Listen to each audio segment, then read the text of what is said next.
Great day, family. Welcome to this episode in our Learning Lab series.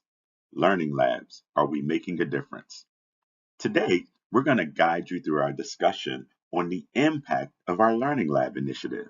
It's essential to reflect on our progress and understand how our effects of our learning labs are shaping the learning environments for so many of our youngest learners.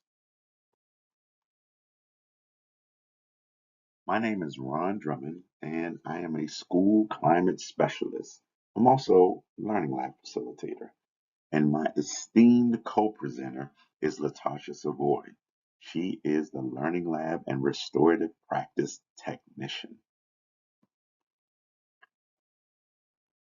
Let's talk about what we want to accomplish in our short time together today. First, we're going to review what our Learning Lab structure is.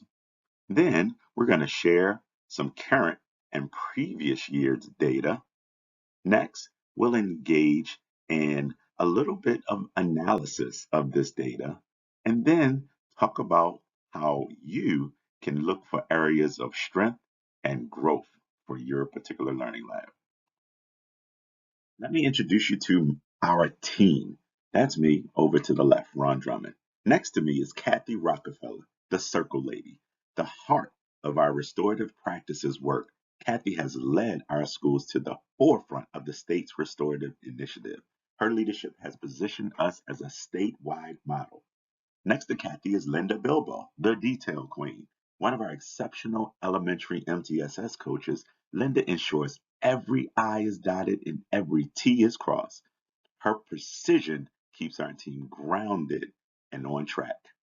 And you know Latasha Savoy, the creative go-getter, known for her unmatched energy, drive, and positivity. Latasha is a visionary project task master who turns ideas into action with flair and focus. Next to Latasha is Keisha Riddick, the middle school whisperer. As our middle school MTSS coach, Keisha speaks fluent middle school. Students gravitate towards her, and staff rely on her instinctive understanding of this unique age group. Next to Keisha is Holly Roger, the CDM translator. Our second elementary MTSS coach, Holly has a gift of demystifying the collaborative decision making process, making it clear and doable for every school she supports. And of course, our fearless leader, Tiffany Stewart Klein, the visionary leader, our fearless leader, and the mastermind behind the district's innovative MTSS score. Tiffany is transforming the way we support schools, one data point at a time. And next to her is Jasmine Bradshaw, the PBIS powerhouse, a creative force behind our success. Jasmine's work has elevated our district to become one of the top PBIS leaders in the state. Her ideas shine district wide. Now that you've met our team, let's talk about how the Learning Lab intervention is connected to MTSS. The multi-tier system of support is a framework designed to address the academic, behavioral, social, and emotional needs of all students. It focuses on early identification and interventions for struggling students, providing varying levels of support based on their needs. The MTSS framework is data-driven and involves regular monitoring of student progress to inform instruction and intervention. The Learning Lab intervention falls under Tier 2 of the MTSS model of supports. While Learning Lab students are still accessing Tier 1 supports, this small group intervention is designed to address students' social skill deficits. These targeted interventions address specific areas of need identified through data. Progress is monitored regularly to ensure the effectiveness of this intervention. Understanding our why is fundamental to our mission. This Tier 2 intervention within the multi-tier system of supports framework is designed to provide early support for students facing challenges. By addressing these social emotional skill deficits proactively, we are creating a more supportive environment that fosters student success and well being. Think of Learning Lab as a school's version of a physical therapy center. When someone has an injury, they may need targeted therapy and not just rest or general fitness. And that helps them to rebuild strength and function. Similarly, the Learning Lab is a Tier 2 intervention designed for students who aren't responding to their school's Tier 1 structures. The focus is intentional and strategic to help get students back on track, just like physical therapy helps someone to regain mobility and strength after an injury. The Learning Lab students receive targeted academic and behavioral interventions in a smaller setting, with staff who are trained to identify the root causes, build skills, and support their return to Tier 1 success within their classroom settings. It's not a punishment or a permanent placement. It's a temporary support system designed to restore and rebuild. Why should students be considered or referred to the Learning Lab? When Tier 2 teams review their data, like patterns in behavior or communication, and see that students aren't responding to the Tier 1 supports, it may signal a deeper need. If social skills deficit are a part of that concern, the Learning Lab should be considered as a Tier 2 intervention to provide that targeted support. Some of those data trends and patterns that we look at is a warning indicator. Here are a few examples. Behavior, similar to like a sore knee. Academic, maybe like hard time sleeping through the night without pain. Attendance, maybe not able to apply much pressure. And when you drill down that information, you notice the number of walkie calls, grades, and number of days absent that might benefit from some extra support. Here are what some of those trends may look like in your building. Academic performance, minor incident referrals, walkie call data, major referrals, or time disrupted in the classroom.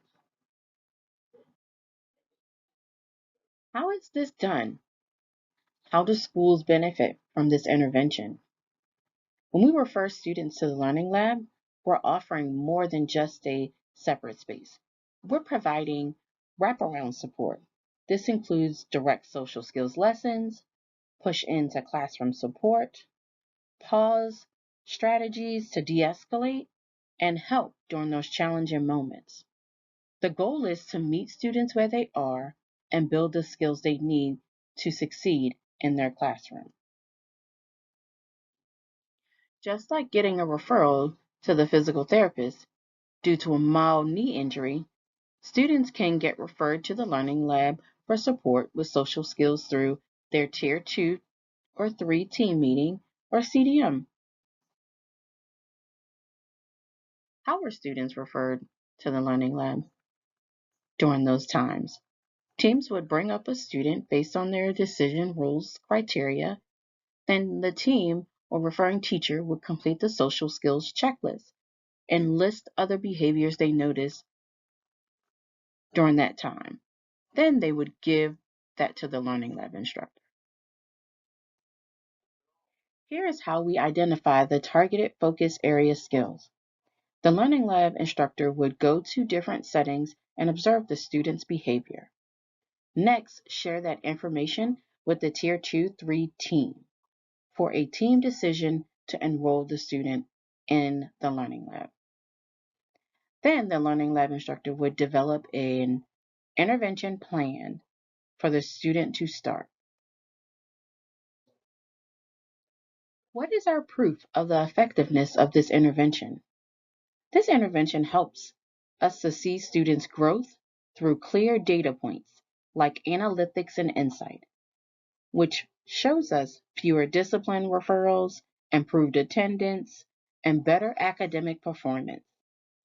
You may also find that the data collected helps guide next steps, whether that's continuing support, graduating, fading off this intervention, adjusting the plan, or considering a different level of intervention.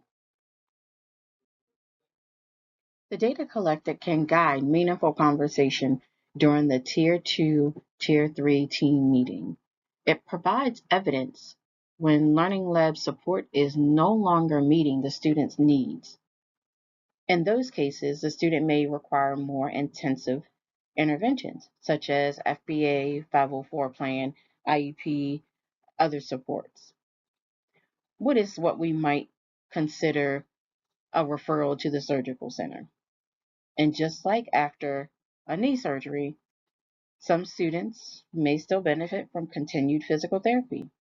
That is ongoing Learning Lab support to reduce the risk of setbacks. It helps to reinforce the academic skills and support successful transitions. We're monitoring key indicators to evaluate the effectiveness of the intervention and determine if additional support is needed. This includes tracking the discipline referrals, attendance, and time spent outside the classroom. We also use a 1 to 5 rating scale to assess whether students are generalizing the skills they're learning across different school settings. 1 meaning they never use the skill, and 5 meaning they are almost always using the skill. These data points help us to make informed decisions about student progress and next steps. Thanks, Natasha. Now, I just wanted to orient everyone to the data that we are collecting. So this is our kid HH here, and you see three areas of data: attendance, observation, and the goal that they're working on. Attendance really is about the effectiveness of the intervention. So when our Learning Lab instructors are working with our kiddos, um, that's what you see as the blue line, that the intervention is working effectively. Red indicates that uh, the young person isn't accepting the intervention at that moment. So they could be asleep, they could have their head down, or something like that. So we want attendance is all about that face to face our Learning Lab instructor is having with the student. So of the 1,875 minutes that this instructor worked with HH, 83% of that time the student was engaged in the intervention. Observation, this is all about where the intervention took place. Now, our goal is to have our kiddos in the classroom as much as possible. So, green indicates when the Learning Lab instructor is pushing into the classroom. Okay, that's what that is about. Yellow is all about the social skills lesson. Okay, and red indicates those times when the student was outside the classroom for either a mindful pause or a support break. Okay, so we like to see as much green as possible. All right, students are engaged in the classroom, and our Learning Lab instructor is pushing in. And they could be pushing in just monitoring the student, pushing in actually teaching the student inside the classroom, or pushing in to help generalize the skill that they worked on during that yellow social skill lesson time. Okay. And then you heard Latasha talking about one means the student is never practicing that skill, all the way up to 5, where that student is almost always showing that skill. So this skill right here is dealing with anger. Okay. So 1 means, again, never. 2 would be seldom. 3 would be sometimes. 4 would be almost always. And usually, I'm sorry, and 5 would be almost always. Okay. And so we see this progress here. During November, they were learning the skill, so it was up and down. But by January and into later on in the year, that student was practicing that skill usually and almost always. So this is the progress that we see down here. Okay, so we've been collecting this data for 2 years now. And so let's look at some of the information we've received. So Currently, this is our data for student attendance. Okay, so our Learning Lab kiddos from 23, 24, and then this year, 24, 25. And so the red indicates a regression in attendance, right? So their attendance went down. The yellow indicates that there has been no change in their attendance. The green represents there's been some improvement in their attendance. And then the gray indicates students who were in the Learning Lab in 23, 24, but are no longer in Anne Arundel County Public Schools. So total last year to this year, we had 370 Learning Lab students. We were taking data for 370 Learning Lab students last year. And of those 370, 308 returned for school year 24-25. Now let's see what their attendance looks like.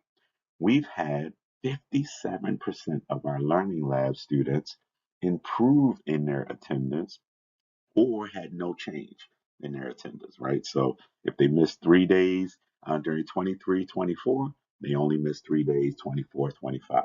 And we count that as a win, okay? So we see we're making an impact in student attendance. Now, let's look at office referrals. I know this is what everybody is really looking and thinking about. And so we're again using that same 370 students from last year, right? And again, that same 308 return. Remember, this is our key. Red means regression, yellow is no change, green is there's been some improvement, and then blue means they have no referrals during this year, right? And that is super exciting to us. So we had 26% of our students improved or had no change in their discipline referrals. Man, 26%. But even better, we had 27% of our students had no referrals this year. So that is super significant, guys. We are so excited about the impact we're making. 53% of our Learning Lab kiddos either improved in with less referrals or no referrals. Wow, the Learning Lab truly is making an impact for students in our district. So, some key takeaways from our data analysis reveal a clear impact for many students, particularly in the referral reduction. Definitely celebrating that. However, attendance improvement is kind of mixed, suggesting that while some students thrive, other students may need a little additional support. So it's important that we continue to focus on those who have regressed to ensure they receive the help they need to succeed. So, how do we do this? Well, the first step is to take a closer look at how the intervention of Learning Lab is implemented. Implementation fidelity refers to the degree to which an intervention is delivered as it was intended to be delivered. Let's dive into how important it is to pause and talk about fidelity. Even the best interventions won't be effective if it's not delivered as intended. That's why consistent implementation, like delivering social skills lessons regularly, collecting data on time, and having strong administrative and teacher collaboration is key.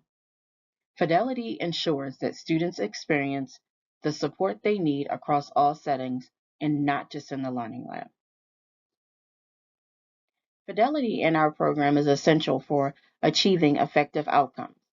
This slide highlights some key indicators such as consistent delivery of the social skills learning lessons and timely data collection. Administrative support and teacher collaboration are also critical components that ensure skills are generalized effectively across different settings. Here is the tool we use to monitor and assess the fidelity of the Learning Lab program. Our Learning Lab instructors complete a self-assessment twice a year, reflecting on their practices and progress. Following that, we conduct a guided assessment together to recognize and celebrate their growth, and to develop an action plan focused on their continued improvement. So every Learning Lab now has a Learning Lab scorecard, which we use to guide how we support each Learning Lab throughout the county. The Learning Lab instructors are also utilizing a Google form to track how they're utilized in their buildings. Using this Learning Lab scorecard along with our Google form, we work with our Learning Lab instructors to help them self-assess how they spend their time throughout the day as they support their Learning Lab caseload.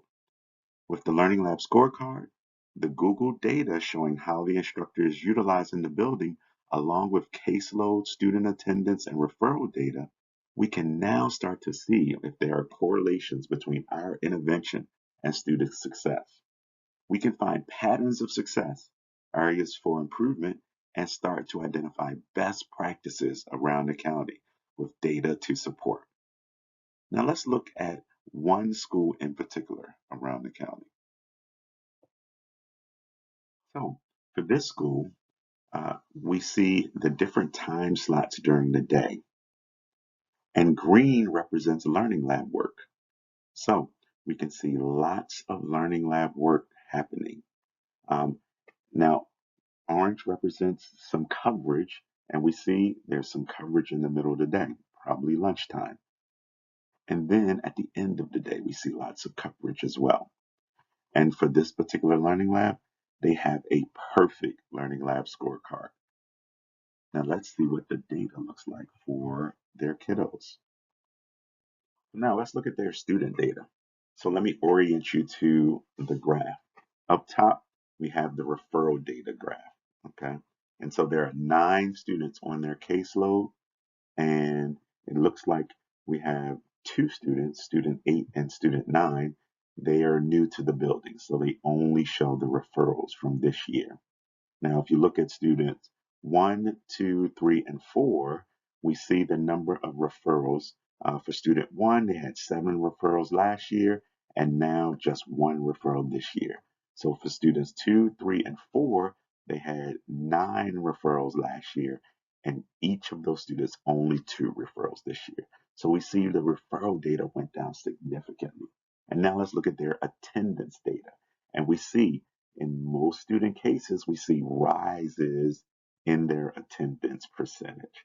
So, as we can see, there's a strong correlation between a great learning lab, a school with a great learning lab scorecard score, and they're used appropriately. And now look at their student data. So now it's your turn. We're hoping you can take your data from your school and look for patterns that you see, right? What are your strongest areas of growth for your scorecard? And then start to look at your student data and find out where students are having some regressions, right? And then identify what factors are contributing to both. So we truly hope you pause and take some time to look at your specific school data. Thanks for pausing and coming back. We're hoping you took a deep dive into your data. Now remember, continuous improvement is at the heart of our mission. Celebrating growth is important, and we must also use data to adjust our supports as needed. We're hoping that planning for quarterly progress reviews will help all of us stay on track and ensure that we are meeting the needs of our students effectively throughout the year. Thank you for your participation today. Your engagement is vital to our success. Please feel free to reach out to me, Ron Drummond, or Latasha Savoy using the contact information provided. We look forward to continuing this important work together and appreciate your commitment to our students' success. Talk to you soon.